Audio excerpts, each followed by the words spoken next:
Hello everyone, আমি শুভ্রজিৎ। তো আজকে আমি একটা আপকামিং বলিউড সিনেমা ইয়ুথরা সিনেমার আর কি ট্রেলারের রিভিউ করব। তো এটা ট্রেলার আর কি 3-4 দিন আগে রিলিজ করা হয়ে গেছে।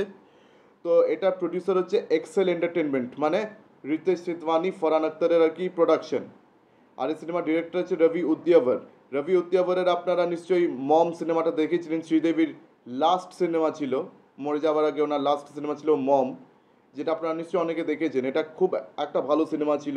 আপনাদের মধ্যে যারা আর কি মম সিনেমাটা দেখেননি তারা এখনই চেক আউট করুন। এটা আই থিঙ্ক নেটফ্লিক্সে রয়েছে বা টরেন্ট থেকেও আপনারা অবশ্যই পেয়ে যাবেন। তো শ্রীদেবীর মম আপনারা অবশ্যই দেখুন। তো রবি উদ্যাবর একজন খুবই ভালো ডিরেক্টর। তো ইউথরার এখানে আর কি লিড রোলে রয়েছেন সিদ্ধান্ত চতুর্বেদী। তাছাড়াও এখানে আমরা রাম কাপুরকে দেখতে পাচ্ছি। আর এটা মালবিকা মোহনন, যে তামিল অ্যাক্ট্রেস, ওনার আর কি বলিউড ডেবিউ এখানে আমরা দেখতে পাচ্ছি। তাছাড়া এখানে রাজ অর্জুন রয়েছে, গজরাজ রাও রয়েছে, আর রাঘব জুয়াল। তো এরকম অনেক অভিনেতা আর অভিনেত্রীরা আর কি সিনেমাতে রয়েছেন। তো এখানে সিদ্ধান্ত চতুর্বেদী যে ক্যারেক্টার, তার অ্যাঙ্গার ইস্যুস রয়েছে। সে প্রচণ্ড বেশি রাগী, মানে সে নিজের রাগ কন্ট্রোল করতে পারে না। তার মানে রাস্তায় মারপিট করার, ঝামেলা করার একটা হ্যাবিট আছে, ঠিক আছে। আর এখানে অ্যাকশন আর এখানে আর কি তার ক্যারেক্টারটা প্রচণ্ড ভায়োলেন্ট। আর এখানে অ্যাকশন সিনসগুলো বেশ ভালো লাগছে দেখতে। তো আজকাল আমরা পর পর আর কি সিনেমাতে এরকম অনেক অ্যাকশন সিনস দেখেছি। আর 1-2 মাস আগে তো একটা মানে সিনেমা বেরিয়েছিল কিল, আপনারা নিশ্চয়ই কিল দেখেছেন, যেখানে আবার রাঘব জুয়েলই ছিল ভিলেনের রোলে। তো সেই কিলেও আপনারা প্রচুর এরকম ভায়োলেন্ট অ্যাকশন সিনস দেখেছিলেন। তো ওই ধরনেরই আবার অ্যাকশন সিনস আমরা এখানেও দেখতে পাচ্ছি ইউথরাতে। সিদ্ধান্ত চতুর্বেদী এরকম প্রচুর অ্যাকশন সিনস করছে। আর সিদ্ধান্ত চতুর্বেদীর মুখে আমরা অনেক ডায়লগ শুনতে পাচ্ছি। প্রথম ডায়লগটা সে মহাভারত থেকে, যে অভিমন্যু আর কি চক্রব্যূহতে ঢুকতে শিখে গেছিল, কিন্তু চক্রব্যূহ ভেদ করতে সে শেখেনি। কিন্তু আমি এখানে অভিমন্যু নই, তোমরা সবাই আমাকে অভিমন্যু ভেবেছো, কিন্তু আমি অভিমন্যুর বাপ অর্জুন। তারপরে অনেকবার মারপিট করছে আমরা দেখতে পাচ্ছি সিদ্ধান্ত চতুর্বেদীকে। আর অ্যাঙ্গার ইস্যুসের কারণে আর কি সে তার জেল হয়, জেলেও আবার কয়েদিদের সঙ্গে সঙ্গে মারপিট করছে। আবার এদিকে রাম কাপুর তার সঙ্গে দেখা করতে আসছে। রাম কাপুর তাকে বলছে যে তুমি একদম তোমার বাবার মতন হয়েছো। তারপরে আর কি আমরা দেখতে পাচ্ছি যে রাম কাপুর তাকে ট্রেন করছে as a spy, as an agent. আর রাম কাপুরের গলাতেই শুনতে পাচ্ছি যে আর কি সিদ্ধান্ত চতুর্বেদী যে বাবা, এখানে মানে তার বাবাকে তো ডেফিনেট দেখানো হয়নি, তার বাবার সে উল্লেখ হয়েছে যে তার বাবারও অ্যাঙ্গার ইস্যুস ছিল। আর তার বাবা একজন স্পাই এজেন্ট ছিল। আর একজন ড্রাগ মাফিয়া রয়েছে, ড্রাগ মাফিয়া, যার রোলে আমরা এখানে রাজ অর্জুনকে দেখতে পাচ্ছি।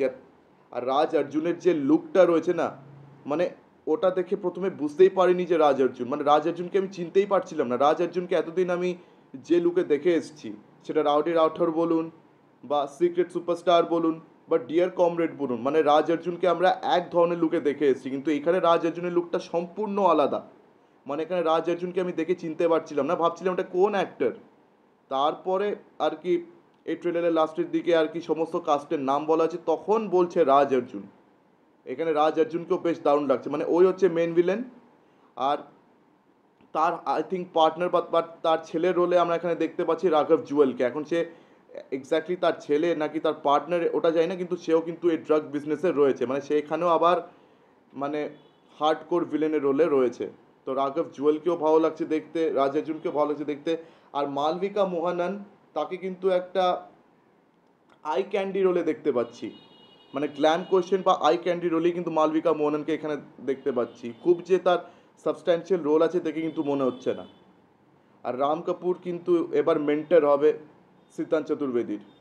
তো এখন স্পাই এজেন্ট হিসেবেও তাদেরকে ধরতে পারে, তাদেরকে কি ধরতে পারবে কি পারবে না, তার বাবার যে ইনকমপ্লিট মিশনকে সে পূরণ করতে পারবে কি পারবে না, এটা নিয়ে কিন্তু এবার এই সিনেমাটা আর কি হতে চলেছে, এই সিনেমার গল্প। তো আর কি সেপ্টেম্বরের 20 তারিখে এই সিনেমাটা রিলিজ হতে চলেছে। আর এটা এক্সেল এন্টারটেনমেন্টের তরফ থেকে আর কি সিনেমা। তো দেখা যাক সিনেমাটা কীরকম দাঁড়ায়। এখন এই সিনেমা আমার ট্রেলার থেকে বিশাল দারুণ লেগেছে বা সিনেমার থেকে আমার বিশাল আশা রয়েছে তা কিন্তু নয়, বিকজ আমরা আজকাল ঘন ঘন এরকম ভায়োলেন্ট অ্যাকশন ফিল্মস কিন্তু খুব দেখতে পাচ্ছি। আর বিশেষ করে রণবীর কাপুরের অ্যানিমাল, এত একটা পপুলার একটা ভায়োলেন্ট অ্যাকশন সিনেমা ছিল অ্যানিমাল, এখানে প্রচুর ভায়োলেন্ট অ্যাকশন সিনস রয়েছে। তারপর থেকে আর কি বলিউডও চেষ্টা করছে এরকম ঘন ঘন আরও কটা ভায়োলেন্ট অ্যাকশন ফিল্ম বানানো। এই যে কিল গেল, কিল, এরপরে আবার ইউথরা। এখন দেখা যাক এই সিনেমাটা কীরকম হয়, সিনেমাটা আদৌ ভালো দাঁড়ায় কি খারাপ দাঁড়ায়, খুব একটা যে আশা রয়েছে তা কিন্তু বলতে পারছি না। আর তাছাড়া বলিউডের কিন্তু এবার সিদ্ধান্ত চতুর্বেদীকে ঠিক করে ব্যবহার করা উচিত। মানে সিদ্ধান্ত চতুর্বেদী কিন্তু লিড রোলস পেয়েছে প্রচুর, কিন্তু সেই সিনেমাগুলো যে খুব একটা চলেছে তা কিন্তু না। মানে সেই গলি বয়তে সেই এমসি শেরে রোল করার পর থেকে আর কি সিদ্ধান্ত চতুর্বেদী বিখ্যাত হয়েছে। তার আগেও সে আর কি ইনসাইড এজ অ্যামাজন প্রাইমের যে ওয়েব সিরিজটা ছিল সেখানেও সে কিন্তু একটা ইম্পর্টেন্ট রোলে ছিল, কিন্তু সে বিখ্যাত হয়েছিল গলি বয়ের পর থেকে। তো তারপরে সিদ্ধান্ত চতুর্বেদী অ্যাজ অ্যান আউটসাইডার সে আর কি প্রচুর প্রমোশনস পেয়েছে, তাকে প্রচুর আর কি চান্স দেওয়া হয়েছে। সে থার্মা প্রোডাকশনসেও কাজ করেছিল গ্যারাইয়া ছবিটাতে। গ্যারাইয়া ছবিটা তো অ্যামাজন প্রাইম ভিডিওতে ডিরেক্ট রিলিজ পেয়েছিল, তাছাড়া ইয়াশ রাজের আন্ডারে বান্টি আর বাবলি পার্ট 2 করেছিল, যেটা চলেনি। তো সিদ্ধান্ত চতুর্বেদীর এখন নিজের একটা ছাপ ছাড়া এখনও বাকি রয়েছে, মানে নিজেকে এস্টাবলিশ করা তার এখনও বাকি রয়েছে। তখন দেখা যাক এই সিনেমাটা দিয়ে সে নিজেকে এস্টাবলিশ করতে পারে কি পারে না। তো তার বক্স অফিসে এবার একটা মার্কেট তৈরি হওয়ার দরকার রয়েছে, নইলে সে হয়তো বলিউডে বেশি দিন টিকতে পারবে না, সে হয়তো ওয়ান ফিল্ম ওয়ান্ডার হিসেবে থেকে না যায়। আমার সেটাই ভয়টা লাগছে, বিকজ ও একজন আউটসাইডার। তাছাড়া ও কিন্তু অ্যাক্টর মন্দ না, অ্যাক্টর কিন্তু খুব ভালো, গ্যারাইয়াতেও তো পারফরমেন্স খুব ভালো ছিল। তো আমি চাইছি সিদ্ধান্ত চতুর্বেদী এবার এস্টাবলিশ হোক অ্যাজ অ্যান আউটসাইডার। দেখা যাক এই সিনেমা দিয়ে তার এস্টাবলিশমেন্টটা আর কি আমরা দেখতে পাই কি না। তো আর কি 20 সেপ্টেম্বরের পরেই বোঝা যাবে যে সিনেমাটা কীরকম। তার আগে এখন জোর দিয়ে কিছু বলা যাচ্ছে না। আর আমার ট্রেলারটা যে বিশাল ইমপ্রেসিভ লেগেছে তাও বলতে পারছি না। লেটস সি আর কি কীরকম হয়। তো আপনাদের এই ট্রেলার নিয়ে কি মতামত সেটা আমাকে অবশ্যই কমেন্ট সেকশনে জানান। আর অবশ্যই সিদ্ধান্ত চতুর্বেদীকে নিয়ে আপনাদের আর কি কী মনে হয় সেটাও আপনারা আমাকে একদম কমেন্ট সেকশনে খুলে জানাতে পারেন। তো আমার ভিডিওটা আপনারা অবশ্যই লাইক করুন, বেশি বেশি করে আমার ভিডিওটি শেয়ার করে দেবেন। আর হ্যাঁ, আমার চ্যানেলটিকে একদমই সাবস্ক্রাইব করতে ভুলবেন না। তো আজকের দিনের মতন টাটা, চোখ এখন পরবর্তী ভিডিওতে। ধন্যবাদ।